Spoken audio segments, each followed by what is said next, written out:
welcome y'all to Backwoods Obscura, a podcast dedicated to the lore, legends, and myths surrounding the creatures that may lurk in your backyard. My name's Hewitt. I'm Chris. How you doing, man? Pretty decent. Full of brisket for 2 days now. Yeah, that's the thing with brisket. You just have it all when you have it. Yeah, brisket lasts a minute. Our friend Bosch, one of the other players with TBA and does brouhaha with us, his birthday was today, and we did a brouhaha last night. And since it was going to be terrible because it was all the beers in the back of my fridge and his fridge. That have been there, going on 2 years. Up to 2 years for one of them. Yeah. Yeah, so I decided that I was going to surprise him with a brisket, and he tried the metal and look in there, and I threw something at him. It's like, no! I was like, Get out! Go on, get! But yeah, so we had brisket and multiple beers last night, and I'm doing pretty good because I've also had brisket today. Yeah. So... we got a new table, because my wife's boss was like, hey, I'm getting a new table. Do you want this old table? And we're like, yeah, because we still had a camp table set up in our front. But we've been trying, I can't say anything. The first table Nathan and I had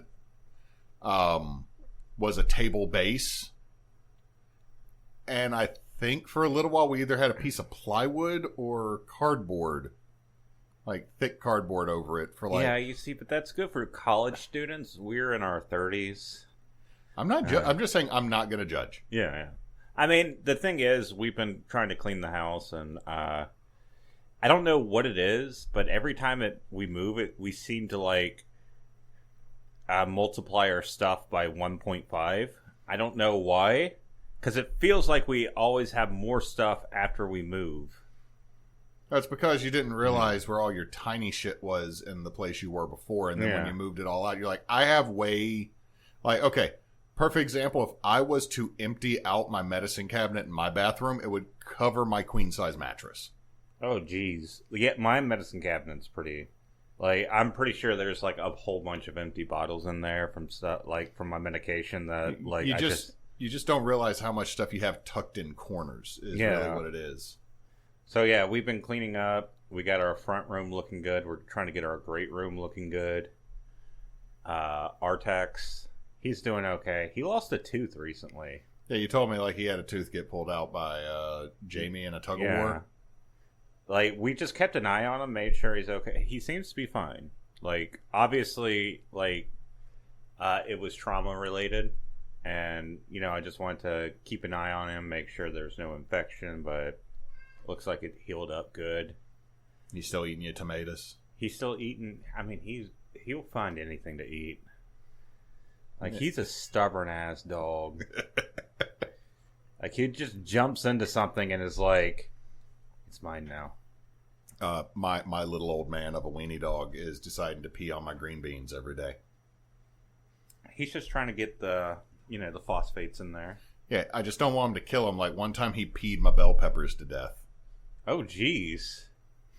That's because every day he peed on these, little seedling bell peppers I'd put down. And he just killed him. Does he get into the beds? Yeah, he hops up in the bed to pee on stuff intentionally. He leaves the tomatoes alone and the okra alone. Maybe it's because of the fragrance. Might be. He leaves cucumbers alone because he jumped in the cucumber bed one time. You know how cucumber vines are prickly? Yeah. He didn't care for that. So, dogs are silly. Dogs are silly. But what are we here for today? I got a ghost story for you. More ghosts. Several ghosts. Several ghosts and ghouls. No ghouls. Just a whole bunch of ghosts. Just a whole bunch of ghosts. Whole bunch of ghosts. Poltergeist, as they call it. Maybe. Or just as a very active, crotchety spirit. So, have you heard of the Petite Theater in New Orleans? Actually, I have, yeah. Yeah, the little theater. I think every town of more than 15,000 people has a little theater. Yeah, just a tiny theater somewhere. Yeah, I mean, it's just one of those small local theaters. Anyway, Le Petite Theater in New Orleans is at 616 St. Peter's Street in New Orleans, Louisiana, in the French Quarter. It is not far from St. Louis Cathedral. Now, Le Petit Théâtre du Vieux Carré, also known as the Little Theater of the Old Square, is one of the oldest local theater groups in the United States. It used to be the oldest continuously run until it had to shut down about 10 years ago for some renovations. Okay. So it's run for over a century before it had to shut down, and then it reopened. Now, it was founded in 1916 in the drawing room of Mrs. Abe Goldberg, and they were known as the Drawing Room Players. In 1922, they moved to their current location. Now, it was formally launched with the aid of Lord Dunsany. That's a name. I'm not going to list his real name because I feel like I'm going to have to go back and do one on this guy because he's one of those like, yes, I am a thespian. I am an Renaissance man. Like, my real name's Bob. Like he came up with like a big, huge, fancy title. And I could be completely... Is he kind of like a wannabe Saint Germain sort of character? I kind of got that vibes reading this. At the same time, I can't say anything because it's like the Duke of Cornwall. His name's not Cornwall. Yeah. You know what I mean? It's like Jim or some shit. Yeah, well, I mean, there is the title name and then the actual name. So I'd have to go back and double check to make sure he wasn't actually a noble, and I'm just an asshole right now. But like, when it goes, Lord Dunsey, I'm like, cool. And then like, there's another name in parentheses. I'm like, So, it's known for its 2 stages, its historic lobby, and it has its own private courtyard. The building itself dates back to the 1790s and is in the Spanish colonial style, like the rest of the French Quarter. 3 sheds on the property were destroyed to add to the existing building, and it was designed by the architect Richard Koch. Yeah, I had to add that because his name is Richard Koch, K-O-C-H, so it's Dick. Or is it like... Wait. It's probably pronounced Coke. I think that's pronounced Coke, yeah. Yeah, but... Or Koch. I can't pass it up. So you just wanted... Yeah. Dick Cock? Yeah. It's Alfred Hitchcock built this. No. But Richard Koch. It was renovated in 1963, but it kept its performances up during this renovation. So renovations are going on, still performing.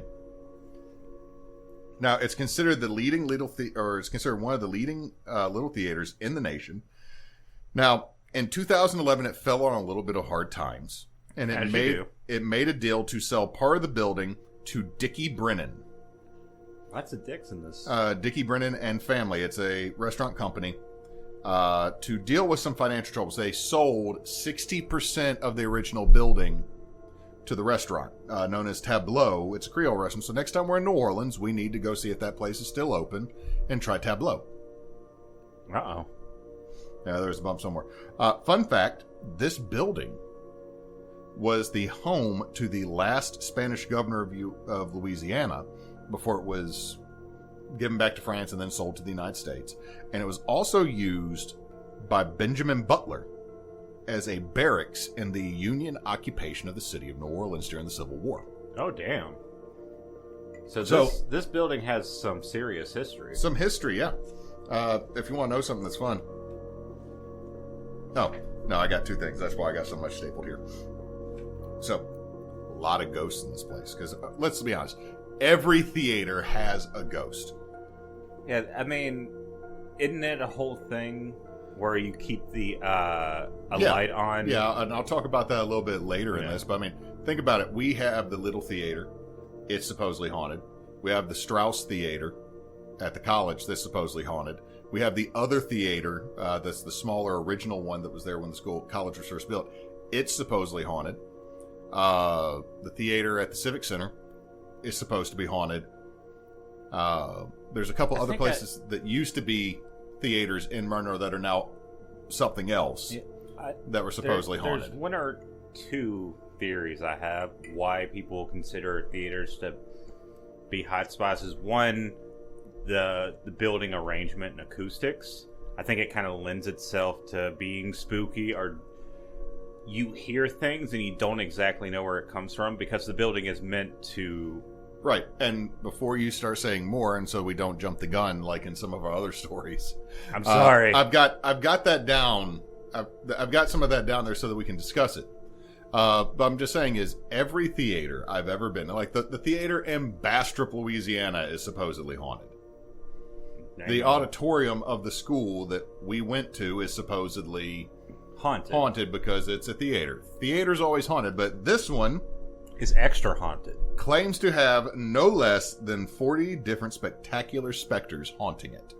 Do they have like a list of them? I'm about to go down them. Oh. So let's start off with some general things. There is several pictures that have captured orbs and shadow figures in the background of people touring the building. Well, orbs, throw the orbs in the trash. Yeah, we can toss the orbs out. You and I are not convinced by orbs, but there are some convincing shadow figures that you can find on both Facebook and anywhere else on Google when you type in stuff. People are not shy about sharing weird stuff from this theater.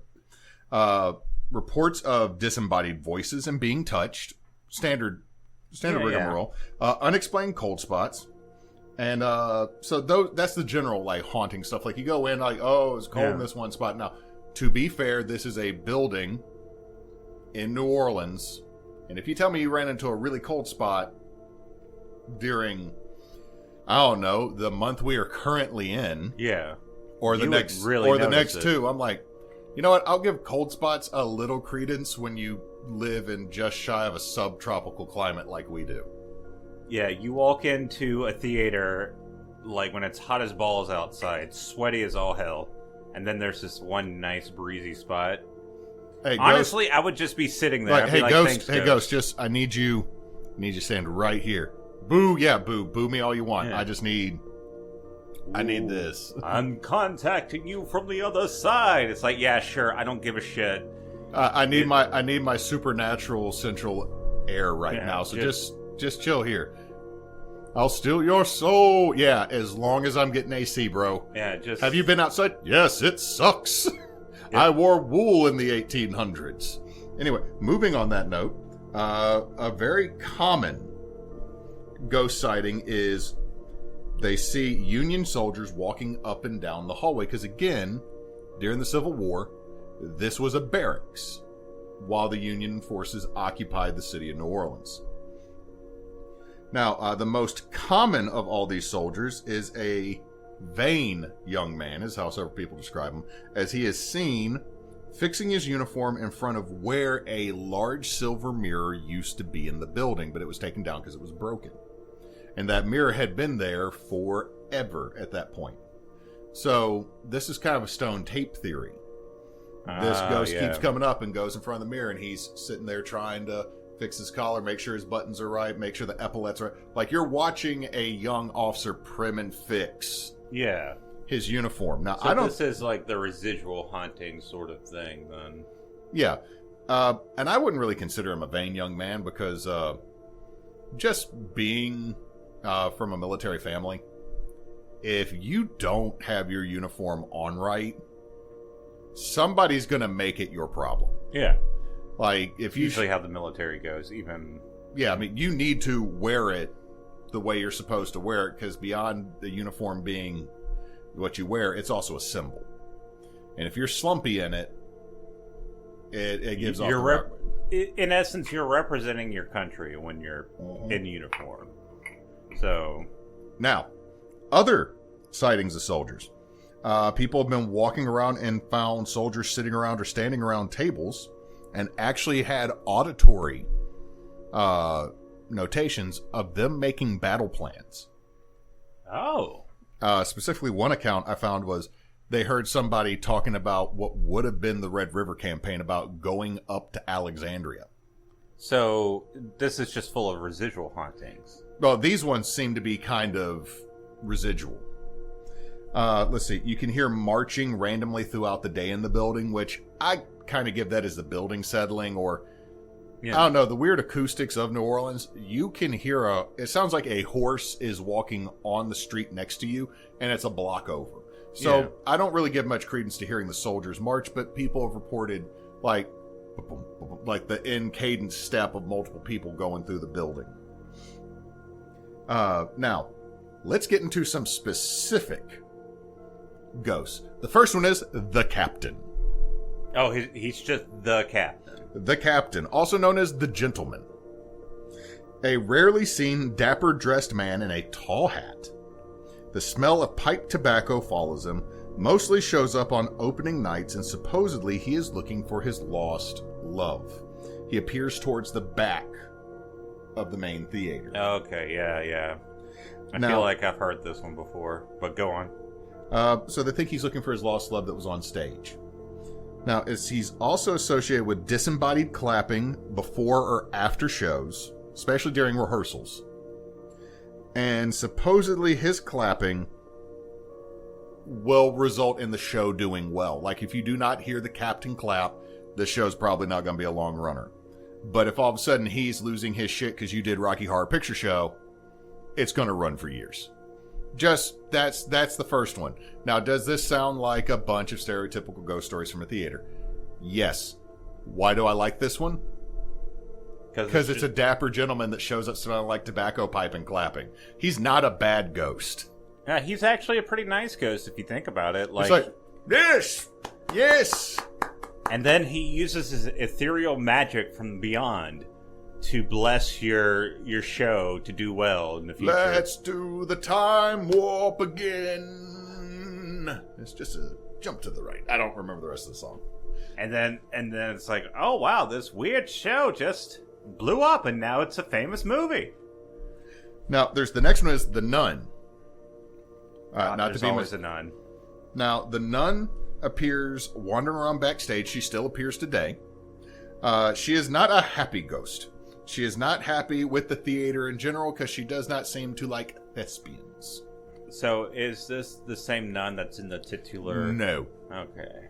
The fake Ed Warren and Lorraine Warren bullshit movies that have been making millions? Yes, no. But she is reported to appear behind actors in the mirror and slap the hell out of the back of their head. Well, that's not nice. And then she vanishes. She first appeared during the run of the play Saturday Night Catechism, whose main character was a nun. So the reason everybody kind of just ignored her at first was they thought the nun walking around backstage was the main character's actress. It wasn't. She still apparently pops up and pops you in the back of the head, which is like the most nun thing I can think of, unless all of a sudden she pulls out a spectral ruler and becomes like the worst JoJo stand ever. Like, she just pulls out the ruler and... Okay, JoJo stand that's a nun with a ruler just needs to be called Black Sabbath. God damn it. Hey, it sticks with all the stuff from JoJo. It does. Now, the next one is another unpleasant spirit known as the Manager. Now, the Manager is believed to be the ghost of a theater manager who committed suicide by gunshot while sitting in the office lounge. He is responsible for cold spots, feelings of dread, banging doors, and stealing personal items, and he mostly targets actors, specifically younger actors. Now, other things with the Manager is there's several personal accounts that people were in a room and the doors would lock on them. Oh, geez. Now, old building, possibly again locked. However, this thing was remodeled in 2011. So it has pretty new. It has hardware in there. Pretty recent, but all of a sudden being locked in a room and the door doesn't even like have a lock to it, like, and it's not like the door is stuck. Like, it's not like kind of like yesterday how I got stuck in my shed. Yeah, because my door decided to not door anymore and decided to wall. It's not that though. It's not like you can see where it's like it's rubbing against these other people. We're saying like they could see light coming around the edge of the door, and it just would not open until someone would come from the outside. The Manager also apparently seems to leave when more than one person shows up. So like usually targets like lone young actors, but like say a veteran actor shows up, the Manager just fucks off. Stops whatever they're doing. Or if a bunch of actors come in, won't do anything other than maybe move their shit. Oh, so he's a skeevy guy. Yeah. And now, here's the most famous of all the ghosts, and that is Caroline. Now, she was an actress who died falling from the catwalk. She was found naked, wrapped in the wiring and the curtain from backstage. The maintenance man, who had been there, disappeared very quickly after this happened. And so there's two theories. Either he murdered her and bounced, or, and this is why they think she was naked, is they decided to have a bit of fun. Yep. And but let me go. The most popular story is they were having adventurous relations, as tour guides say on the catwalk.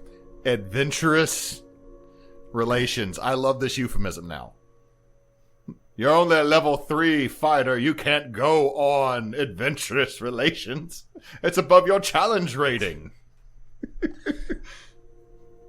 And they said that she fell during mid-act, and the guy ran because he was afraid that he would get arrested. Get arrested. Some versions of the story also say it might have been a interracial relationship. However, I only saw that on one or two sources, and I really didn't count some of them because they were not on reputable sites. But again, it kind of adds to the flavor and would also kind of explain why the dude bounced.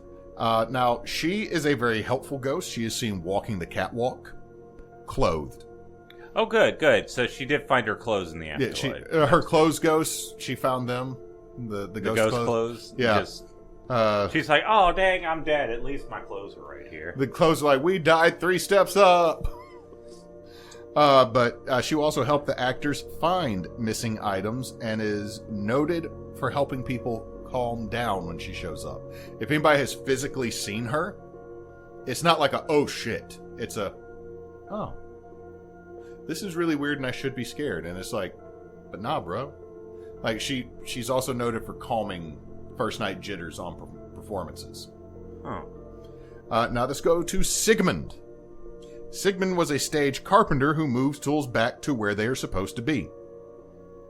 Well, that's nice. But when you set them down in the middle of a job. Oh, so that's less helpful. So he's a tool thief / organizing ghost. So he's like, oh, that drill doesn't go there. It goes.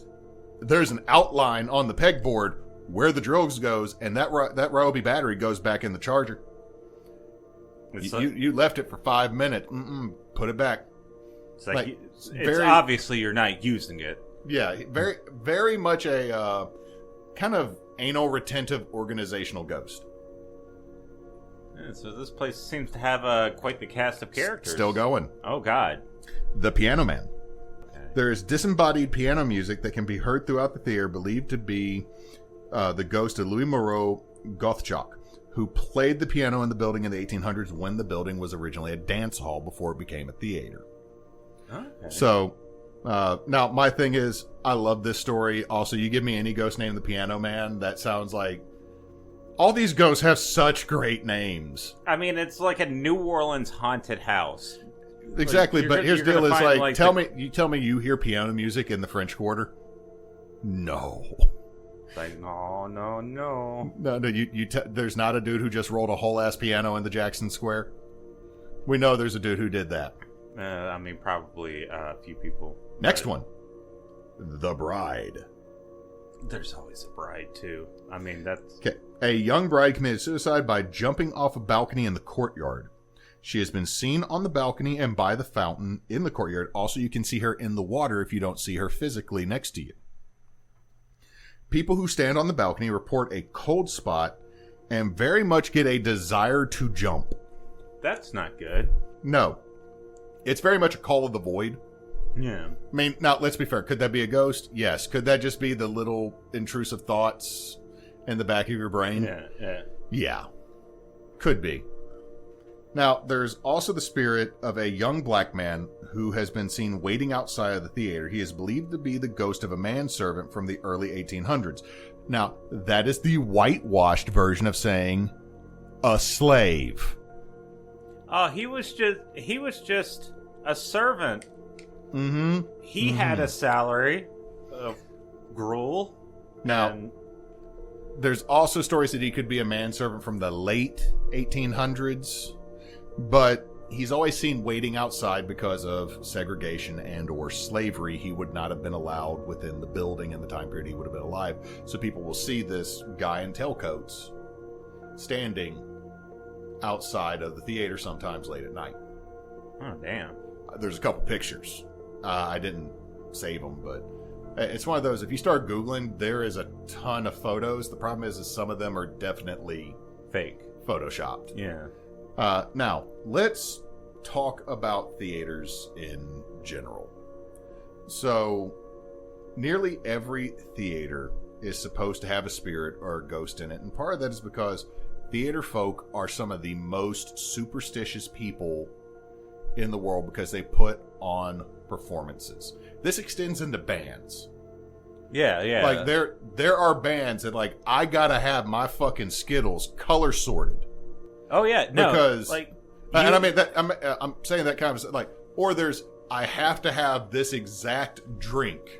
Yeah, a lot of before people I go on stage, or roadies and pyrotechnic guys. They're like, all right, I gotta hit it once, or else I'm not gonna do this right.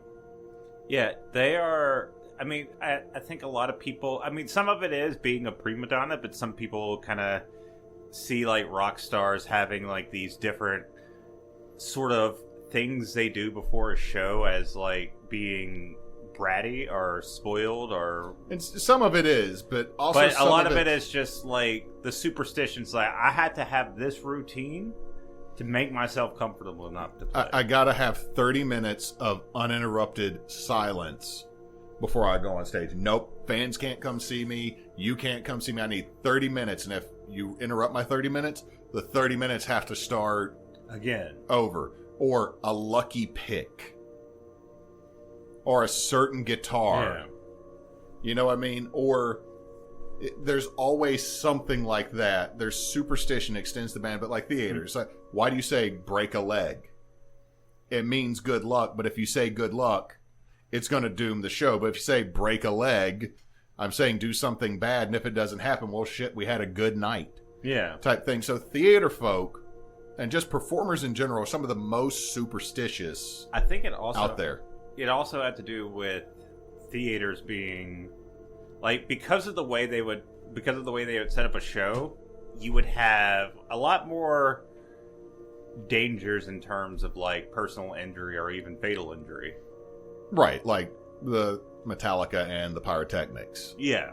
Or just setting up a show like you're like back in like when the Renaissance, they're doing Hamlet. They have the entire set up, but back in those days, they didn't have all the, let's say, regulation or all the tech. The balcony was held together by hope, prayer, and maybe horsehair. Yeah. So there was a lot of things that could have gone wrong when it comes to like performing in a theater. So I mean, they're very superstitious. There's a routine. Now, connected to that is something that every theater is supposed to have, and that is a ghost light. That's what I was thinking of. Now, yeah. The ghost light is a light left on when no one is in the theater. It is a single light left on stage. And this tradition goes back forever. Well before electrical lights. So, it's supposed to do one of two things. It's either supposed to scare the bad spirits away or make the ghosts of the theater happy. To let them know there's still somebody there. Now, the other thing I saw a lot of people when they were talking about this is it's like when you leave a TV on for your pets at home. So there's something to keep them, occupied, entertained, and like make them realize they're not, or trick them into thinking they're not alone. So the idea that a theater is haunted 100% fits in no matter what theater it is. Now, to give you a little backup with this, there are 4 confirmed deaths on the property, one of which was Caroline, one of which was a manager who I could not find the name of, who did shoot himself. There is a suicide listed on the premise. The other 2 are deaths from before it was the theater. Okay. So they're deaths connected to the property in the late 1800s.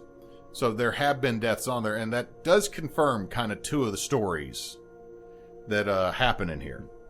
And I'm sure with the building's age, there might have been other deaths that could have happened before they started. Yeah. Which I'm not sure when they started recording that. I think that's actually probably a newer thing because of insurance purposes. Yeah. Now, some modern day stuff from it. The current production that is going on there through June 2024 is the importance of being earnest. So they're not doing like little plays. This is some well-known stuff.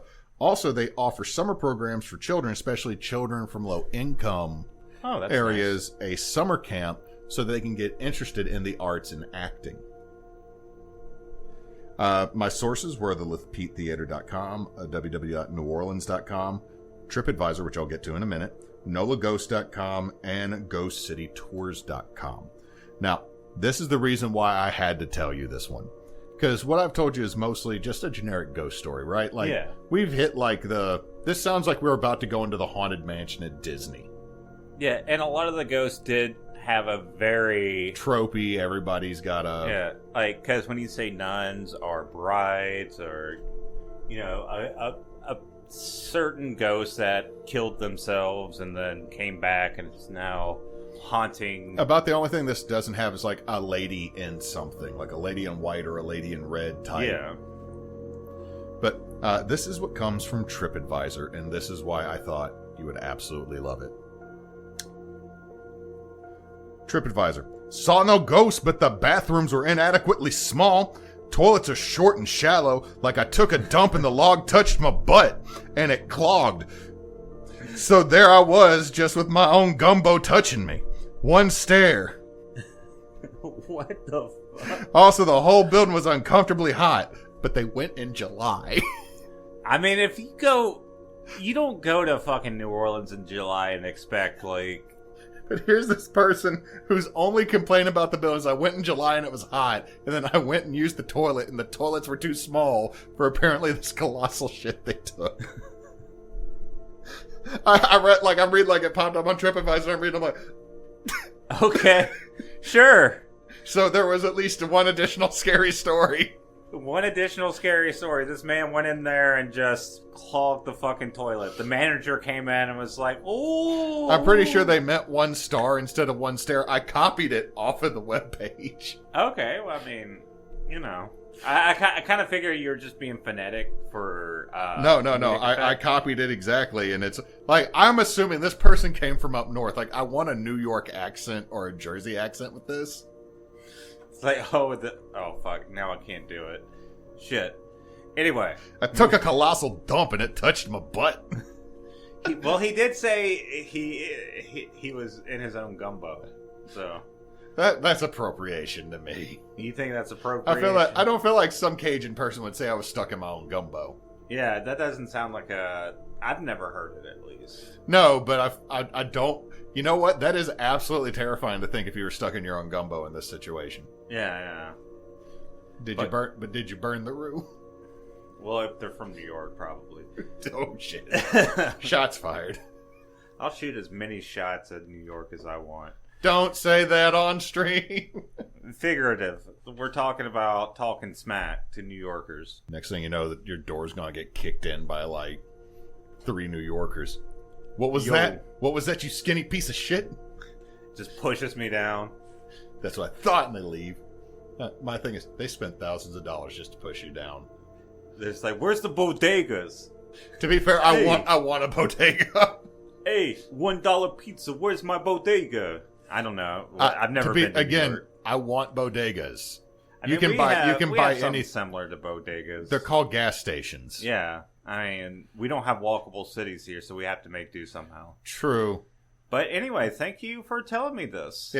I thought you would think it was funny because it's good. Yeah, I mean, here's the thing. I might, poke fun at the ghosts here and there, but it's always good to have like a good old fashioned sort of like haunting. And I can understand why theaters kind of have that vibe about them, because even if you don't factor in like the dangers that come with that sort of job, when it comes to like setting up the job and having to like swing on like dollies and shit,